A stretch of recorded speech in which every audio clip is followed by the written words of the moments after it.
going to be 2 rounds of games between now and the Challenge Cup final. I'm not sure if Salford and Leeds will play in both of those rounds, but they've got games to make up, so they bloody well should be playing in both.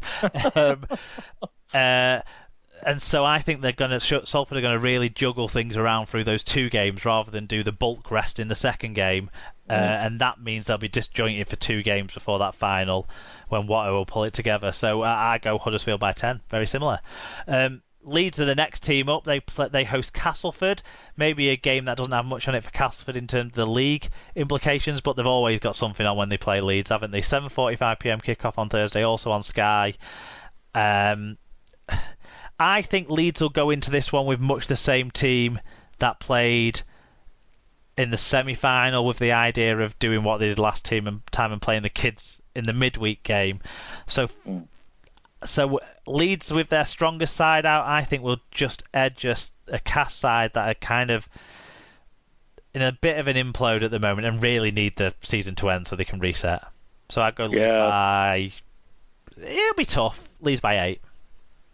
I am going to follow my rule of thumb with cup finals coming up here. I agree. I suspect Leeds will rest more for the second game before the cup final. I think Castleford, however, always get up for the Leeds game, so I'm going to go Cass by a drop goal. Oh, Cass by 1. I mean, Cass would love to put an upset on Leeds in their chase for the playoffs as well, wouldn't they? Which that certainly would. Well, with Leeds in 5th, losing another game and potentially then playing the kids and losing a midweek game, that'd be damaging for their playoff hopes. So Cass would love that. Friday, 5:30 p.m. on Sky. It's Wakefield versus St Helens. So, what have you got for me on this? Wakefield are not having a great season at all. In normal times, we love going to visit Wakefield as fans, but as a team, we regularly struggle when we go up to Wakefield.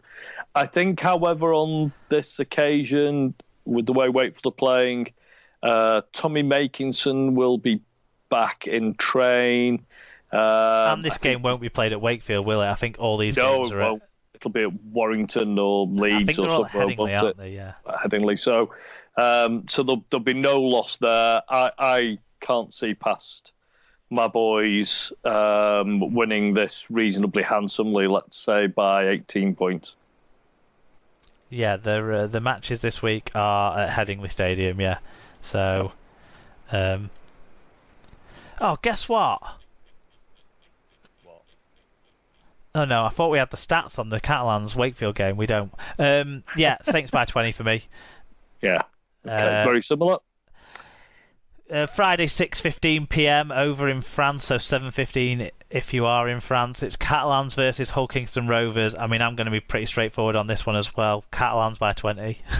Yeah, I'm going Catalans by about 3-4 scores, yeah. Yeah. Similar sort of situation, just Hull KRs defensively haven't got enough integrity to stop this Catalans all-firing attack. Then final game, the big game, the big one. Wound-licking second versus third, but out of the cup together. 7:45 p.m. on Friday, Sky's finale to the weekend of Rugby League, to the weekend of Super League, is Warrington versus Wigan. Where do you see this one going? I have not got a Scooby-Doo. I just hope you knock 7 bells out of me. Honestly, I wouldn't try to call it. If I'm... Oh, you're breaking up a Wire, bit. Golden point extra time. Wire, golden point extra time. I hate to say it, but I'm going to go Warrington as well. I just think overall they've been in slightly better form than Wigan in recent weeks, and I think Wigan's goal line defence will be good. I think Wigan, if it's drier, will show some sparks of attack, but I just think Warrington consistently through the 80 minutes might just be a touch better. So I'm going to go Warrington by 4 in a close one. Not quite as close as you, but yeah. I would love it if Wigan win, though. I think the winner of this game, I believe, will only need, by my reckoning, they'll need 3 more wins. 3 more wins, yeah. 3 more wins the winner of this game needs, and then they'll be safe in the playoffs by my personal reckoning. I think also the winner of this game should go on to win more than 3 more games as well. Yeah. I would say. Yeah. So the winner of that game is going to be in strong position. 2 NRL finals week 2 games to talk about as well. It's the Roosters versus the Raiders. So Ryan Hall ain't going to play, but Williams, Bateman, and Whitehead are 9:50 a.m. Friday. It's going to be tough to squeeze this one in with work, but I might have half an eye on this during my working shift on Friday morning.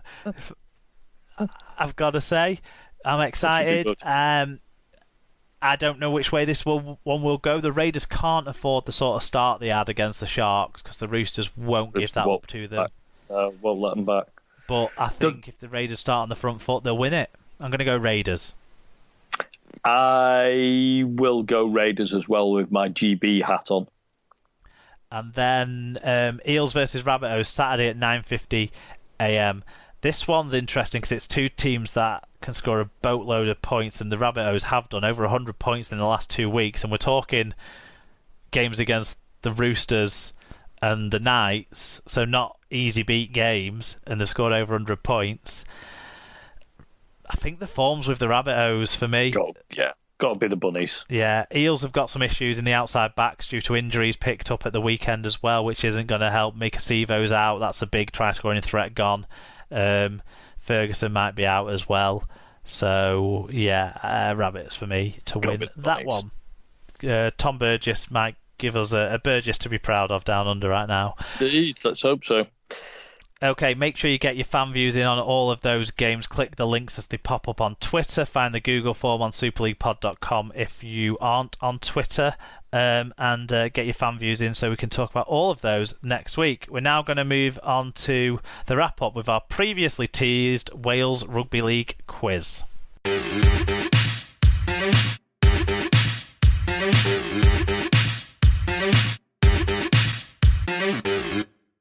So it's wrap-up time, SLP quiz time. And to celebrate the announcement of the Wales Rugby League monument that will feature 3 of 13 nominations for the Welsh Rugby League icons, the quiz is about those 13 players, but not all 13 of those players.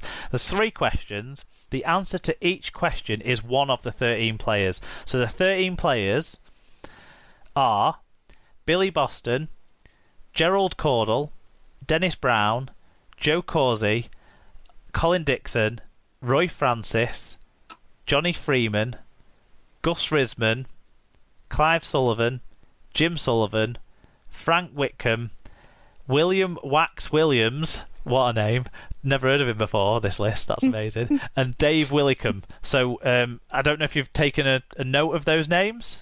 I haven't, but let's give it a go. Well, we'll ease you in with a 50-50. Go on. Okay, so the first question. Billy Boston and Clive Sullivan are 2 wingers that became legends in their adoptive hometowns, Wigan and Hull, respectively. Which of the 2 scored more international test tries, and that's for Great Britain and Wales combined? Boston.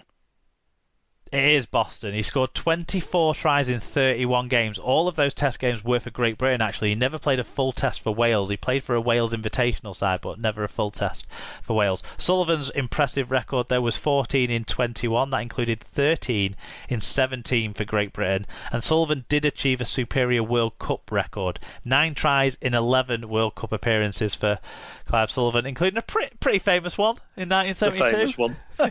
One we may have seen before. Yeah. Boston scored just 2 World Cup tries in 3 World Cup appearances. 2 great wingers.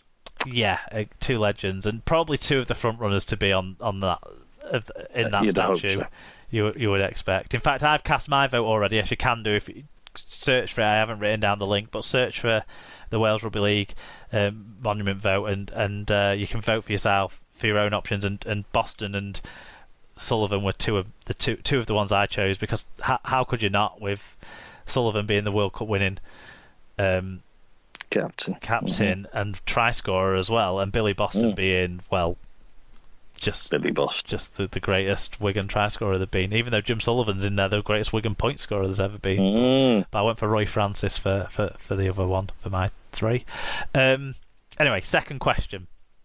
Moving away from the 50-50 option, I'm afraid, but hopefully you'll get this one, Dave. It's which Rugby League Hall of Famer won the Challenge Cup twice, once as a captain of Salford in 1938 and once as a player coach of Workington Town in 1952, scoring crucial goals in both games? Oh, I have no clue.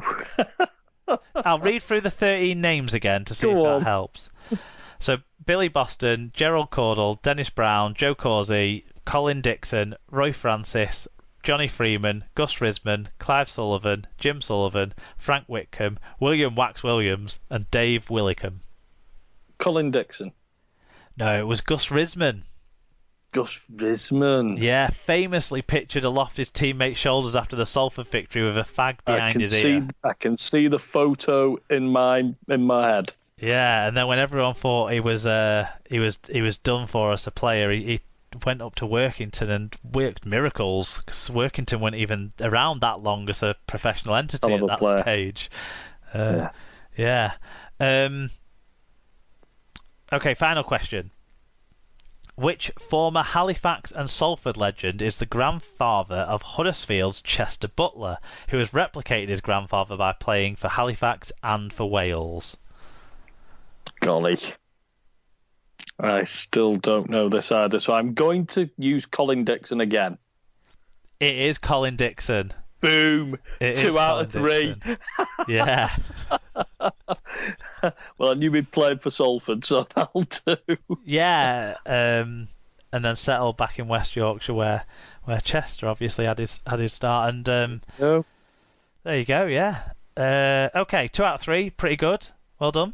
Settle for that. Do you have any recommendations for us? This is your chance to tell the SLP listeners what you think they should be getting around. Yeah, so I've just got back from walking on the Southwest Coast Path in Cornwall. If you like your wild Atlantic scenery, you can do nothing better than get yourself down there when you can and spend a day walking along on the Southwest Coast Path. Anywhere down the south round Land's End up to Zenor or places like that. Absolutely spectacular. Nothing finer in the country. Good stuff. It sounds like quite an epic journey you did. You were telling me 140 miles of walking in a week. It's it was tough going, Mark. Yeah, something most of us would not be able to achieve. So, you're using your retirement well, David. I am indeed. There were 1 or 2 pints drunk along the way as well, I have to tell you. But and I did manage to catch rugby league on my iPad during the journey when Wi-Fi was available. Yeah, well, of course, some nice breweries down there, as well as some nice walks and some nice beaches and lots of things to enjoy. I'm going to skip recommends this week just because, well, it's a long show and nothing came to mind, to be honest. So we'll see what I can drum up for next week. It's Alan's back with me next week on the show, where we'll be talking about all those games we just made our guesses for. So find out how me and David did. We had 2-1 difference, so we'll see. Yeah. We'll see how we did. So got that to look forward to. You can get around the show on at Super League Pod is our handle on Twitter and Instagram. I mean, we're not going anywhere, so we can't. There's no pictures for Instagram, sadly. Facebook.com/Super League Pod as well. Please do like us on Facebook and share it with your friends. SuperLeaguePod@gmail.com if you want to send us an email. We've had a few emails this week. It's nice to receive those. SuperLeaguePod.com if you want to get all the links to everything important and how to send in your fan views and that sort of stuff. Search for the show on Spreaker, Apple Podcasts, Google Podcasts, Podcast Addict, Stitcher, Spotify, anywhere you find your podcast normally you should find us.